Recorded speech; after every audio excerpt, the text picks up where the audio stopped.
और मैं हूं आपके साथ पूजा जादौन। जयपुर ऐसी लोकसभा सीट जिस पर सबकी नजर है, लेकिन इस बार लोकसभा के चुनाव में ऐसा माना जा रहा था कि मुकाबला भले ही खास हो, लेकिन ज्यादा तवज्जो बीजेपी को ही मिलेगी। ये बात कही जा रही थी क्योंकि प्रताप सिंह खाचरियावास को काफी कमजोर कैंडिडेट माना जा रहा था। अब आगे इसमें हम बात करेंगे कि क्या वाकई में प्रताप सिंह खाचरियावास कमजोर है या फिर वो इस बार इतिहास बदल देंगे। आज हम इस वीडियो में इसी पर बात करेंगे। जयपुर लोकसभा सीट के प्रत्याशियों का भविष्य इलेक्ट्रॉनिक वोटिंग मशीन में बंद हो चुका है। 4 जून को परिणाम आने के बाद पता चलेगा कि गुलाबी नगरी से 50 साल बाद भाजपा प्रत्याशी मंजू शर्मा दिल्ली की दहलीज पर पहुंचेंगी या फिर प्रताप सिंह दूसरी बार में सफल होकर दिल्ली में दस्तक देंगे। साल 2004 में प्रताप सिंह ने पहली बार लोकसभा चुनाव लड़ा था, वहीं मंजू शर्मा पहली बार लोकसभा का चुनाव लड़ रही है। साल 2008 में उन्होंने हवा महल विधानसभा चुनाव लड़ा था, लेकिन उनकी हार हुई थी।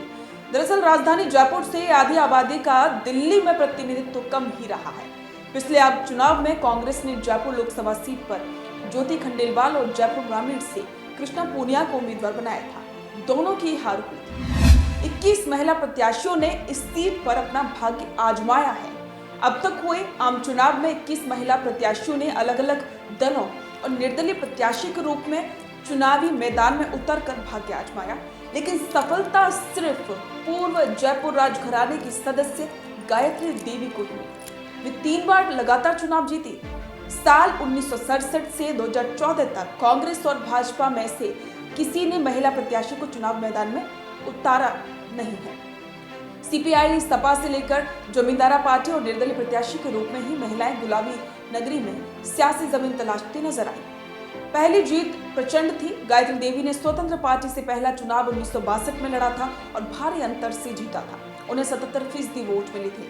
हैरानी की बात तो यह है कि कोई भी प्रत्याशी उस चुनाव में अपना जमानत नहीं बचा पाया। कांग्रेस ने शारदा देवी और निर्दलीय के रूप में विभा और गायत्री देवी ने चुनाव लड़ा था।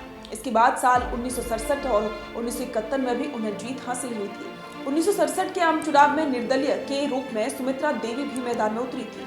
वहीं 1971 के चुनाव में गायत्री देवी के सामने कोई दूसरी महिला उम्मीदवार नहीं थी। उन्हें 56% से अधिक वोट मिले थे। अब आपको बताते हैं कि आखिरकार में किन किन ने भाग्य आजमाया। 1984 में मीरा पाटोदिया निर्दलीय खड़ी हुई थी और 1996 में मंजुला कौशिक जनता दल से खड़ी हुई।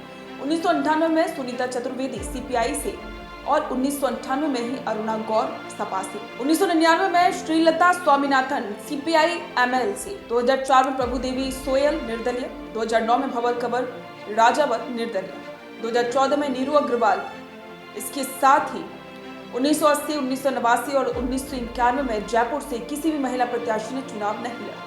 पिछले लोकसभा चुनाव में 5 महिलाओं ने चुनाव लड़ा था। जयपुर ज्योति खंडेलवाल और इसके साथ ही राम जानकी स्वामी निर्दलीय खड़ी हुई थी। शोभल सिंह निर्दलीय खड़ी हुई थी। बबीता बादवानी निर्दलीय खड़ी हुई थी। जयपुर ग्रामीण से कृष्णा पूनिया कांग्रेस की तरफ से खड़ी हुई थी। तो ये था जयपुर का इतिहास, लेकिन अब वही है कि सबकी नजर तो इस बार है ही कि क्या इस सीट पर इस बार प्रताप सिंह खाचरियावास बाजी मार जाएंगे या फिर गायत्री देवी के बाद राजस्थान में जयपुर में मंजू शर्मा इस बार अपना खाता खोलेंगे। इस पर आपके विचार हमारे साथ साझा करें और बने रहें द फैक्ट इंडिया के साथ।